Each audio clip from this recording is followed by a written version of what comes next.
নমস্কার, দেখছেন talk to Bangla. আমি অভিষেক রয়েছে আপনাদের সাথে। এই মুহূর্তে যে খবর নিয়ে উপস্থিত হয়েছি, খুব গুরুত্বপূর্ণ একটা আপডেট আপনাদেরকে দিই। গতকাল মোটামুটি এটা ঠিক হয়ে গেল যে যোগী আদিত্যনাথ উত্তরপ্রদেশের মুখ্যমন্ত্রী আর থাকবেন না 2027 সালে। কেন বলছি এই কথা?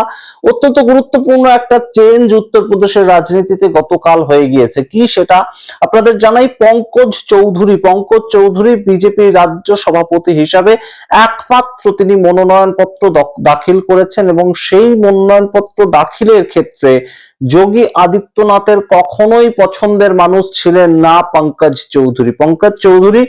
তাকে যখন মনোনয়নপত্র দেওয়ার কথা দিল্লি থেকে উঠে আসা, অর্থাৎ অমিত শাহের কাছ থেকে আসে, তখন পর্যন্ত যোগী আদিত্যনাথ তার যে পছন্দের মানুষ সত্যেন্দ্রনাথ সিং তার কথা বলেন, এবং তার কথা কোনো মতেই অমিত শাহ মেনে নেননি, তেমনই একটা খবর। এবং তার সঙ্গে এই মুহূর্তে যেটা তাৎপর্যপূর্ণ ঘটনা, যে যোগী আদিত্যনাথ এবং পঙ্কজ চৌধুরী এই দুজনকে কোনোদিনই উত্তরপ্রদেশের কোনো মঞ্চে দেখা যায়নি। দুজন একই পার্টির নেতা, আজও পর্যন্ত কেউ দেখেননি যাদেরকে একই মঞ্চে। সেই পঙ্কজ চৌধুরীর মনোনয়নপত্র রাজ্য সভাপতি হিসেবে যেদিন তিনি দাখিল করতে গেলেন, সেদিন যোগী আদিত্যনাথকে থাকতে হলো, এবং সেটা অমিত শাহের ইনস্ট্রাকশনে। খুব গুরুত্বপূর্ণ একটা আপডেট এই মুহূর্তে।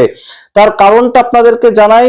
এই মুহূর্তে যোগী আদিত্যনাথ তিনি কিন্তু খুব বড় একটা কম্পিটিটর হয়ে উঠছেন। কার কম্পিটিটর হয়ে উঠছেন? সারা দেশে হিন্দুত্ববাদী চেহারা রাজনীতি যদি কেউ করে থাকে, তাহলে সেটা যোগী আদিত্যনাথ সবচেয়ে বেশি অ্যাগ্রেশন নিয়ে করেন।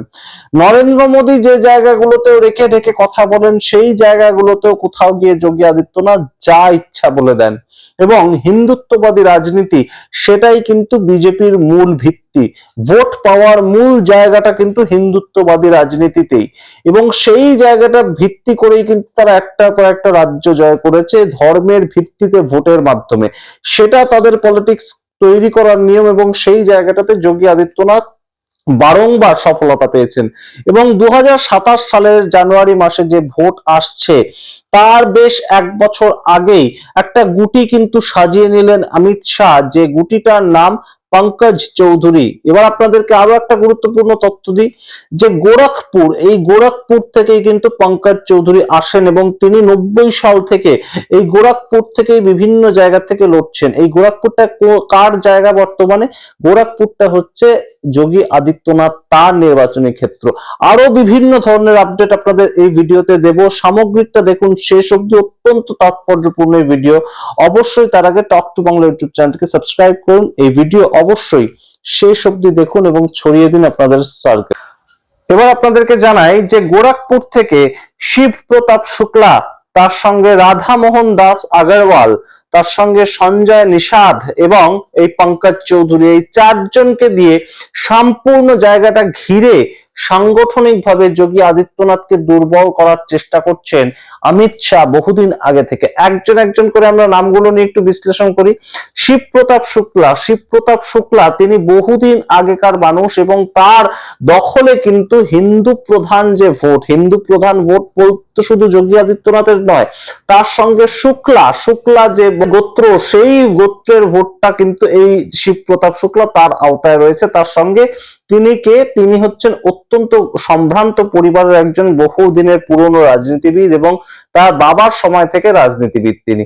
তাকে নিয়ে আসা হলো, এবং তার পরবর্তীতে রাধামোহন দাস আগরওয়াল। এই রাধামোহন দাস আগরওয়ালের কথা নিশ্চয়ই আপনাদের মনে থাকবে। তার টিকিট কেটে দিয়েছিলেন যোগী আদিত্যনাথ, এবং যোগী আদিত্যনাথ যখন তার টিকিটটা কেটে দেন, অমিত শাহ তাকে কি করেন, কেন্দ্রীয় লোকসভায় নিয়ে আসেন, এবং কেন্দ্রীয় লোকসভায় নিয়ে এসে তাকে এমপি হিসেবে তুলে নিয়ে আসেন উত্তরপ্রদেশ থেকে। এর পরবর্তীতে সঞ্জয় নিষাদ, তিনি অন্য পার্টির মানুষ, কিন্তু তাকে জেপি নাড্ডার মাধ্যমে বিজেপি জয়েন করিয়ে সামগ্রিকভাবে উত্তরপ্রদেশের গোরখপুরে যোগী আদিত্যনাথ তার উপর সার্ভেইলেন্স করার জন্য রেখে দিয়েছেন সঞ্জয় নিষাদকে। এবং তার সঙ্গে পঙ্কজ চৌধুরী 1990 সাল থেকে, তার বাবা একজন ইন্ডাস্ট্রিয়ালিস্ট ছিলেন এবং তিনিও ইন্ডাস্ট্রিয়ালিস্ট, এবং বড় শিল্পপতি একজন এই পঙ্কজ চৌধুরী, সেই জায়গা থেকে তিনি বিজেপি রাজ্য সভাপতি হচ্ছেন, এটা কিন্তু সচরাচর দেখা যায় না কোনো রাজ্যের ক্ষেত্রে।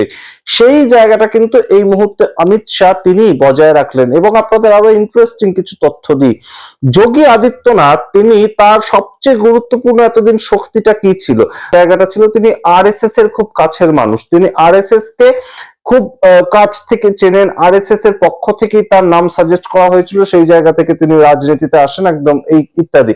কিন্তু এই মুহূর্তে আরএসএস কিন্তু আর কোনো মতেই বিজেপির বা গুজরাট লবির থেকে এগিয়ে থাকতে পারছে না। সংগঠনকে চালানোর ক্ষেত্রে আরএসএস এর প্রভাব এই মুহূর্তে কিন্তু আর নেই।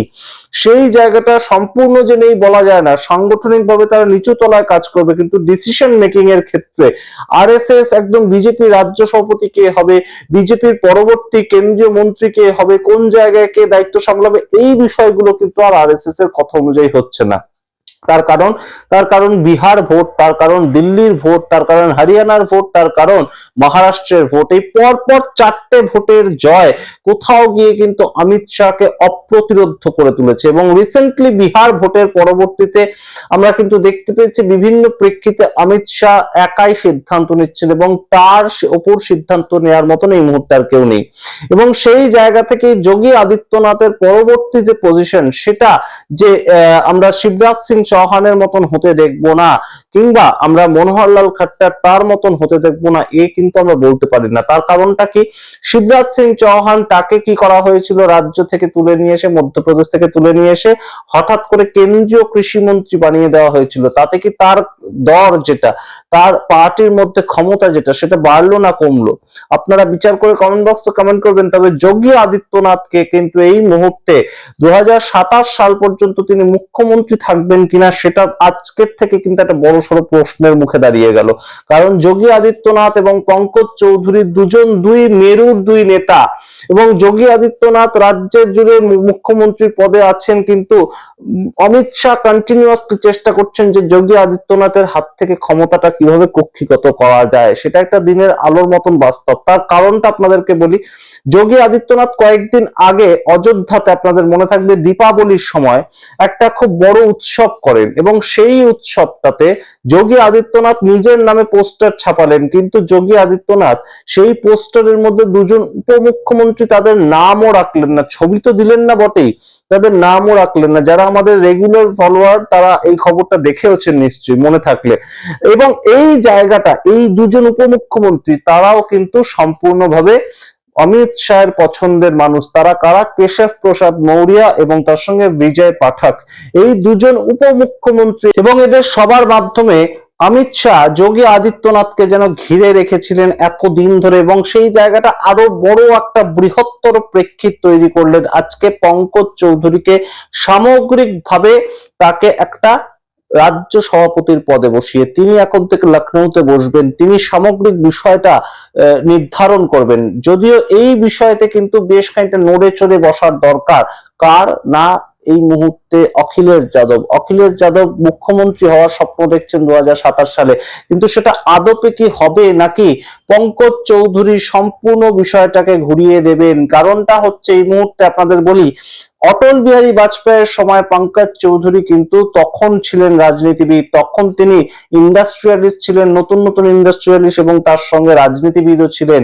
বিজেপির তখনকার দিনের নেতা কিন্তু ছিলেন এই পঙ্কজ চৌধুরী, এবং সেই সময় থেকে এখনো পর্যন্ত বিভিন্ন ভাবে কিন্তু তিনি ভোটে লড়েছেন, তিনি এমপি হয়েছেন, এমএলএ হয়েছেন। কিন্তু এই পঙ্কজ চৌধুরীকে কেন এই মুহূর্তে বিজেপি রাজ্য সভাপতি করলো উত্তরপ্রদেশের মতন স্টেটে, সেটা আপনাদেরকে একটু জানাই। তিনি একজন পিছিয়ে পড়া সম্প্রদায়ের মানুষ, এবং পিছিয়ে পড়া সম্প্রদায়ের ভোট গতবার 2024 সালে পায়নি যোগী আদিত্যনাথের সরকার, তাই জন্য তাদেরকে পিছিয়ে পড়তে হয়েছিল। লোকসভা ভোটে 33টা আসন পেয়েছিল বিজেপি, 37টা আসন পেয়েছিল সমাজবাদী পার্টি, এবং 6টা পেয়েছিল কংগ্রেস। সুতরাং সামগ্রিকটা মিলিয়ে কিন্তু এই মুহূর্তে বেশ খানিকটা যোগীর ওপর চাপ ছিল, যে যোগী আদিত্যনাথ উচ্চ বর্ণের হিন্দুদের পলিটিক্সটা করতে চাইছেন, সেটার উপর জোর দিয়েই জিততে চাইছেন, সেটাই তার পলিটিক্স করার ধরন।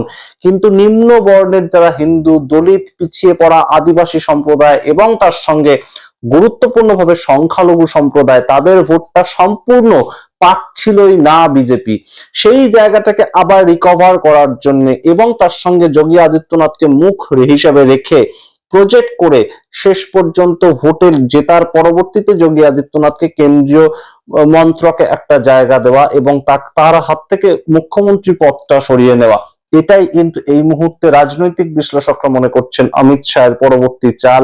ঠিক যেমন ভাবে বিভিন্ন রাজ্যের ক্ষেত্রে তিনি তার গুটি সাজান আগের থেকে, উত্তরপ্রদেশের জানুয়ারি মাসে যে ভোট হতে চলেছে তার প্রেক্ষাপটটা আজকে রচনা করে দিলেন অমিত শাহ, যার নাম প্রেক্ষাপটে রচনার নাম হিসাবে দিয়ে দিলেন তিনি পঙ্কজ চৌধুরী। তিনি একে ইন্ডাস্ট্রিয়ালিস্ট, দুয়ে এই মুহূর্তে রাজ্য সভাপতির পদ পেলেন।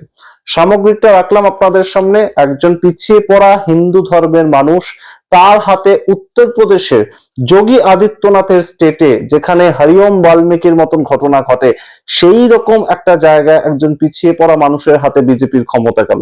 সামগ্রিকটা আপনারা কিভাবে দেখছেন অবশ্যই কমেন্ট বক্সে কমেন্ট করুন। দেখতে থাকুন টক টু বাংলা, অবশ্যই টক টু বাংলা ইউটিউব চ্যানেলটিকে সাবস্ক্রাইব করে দিন। ধন্যবাদ।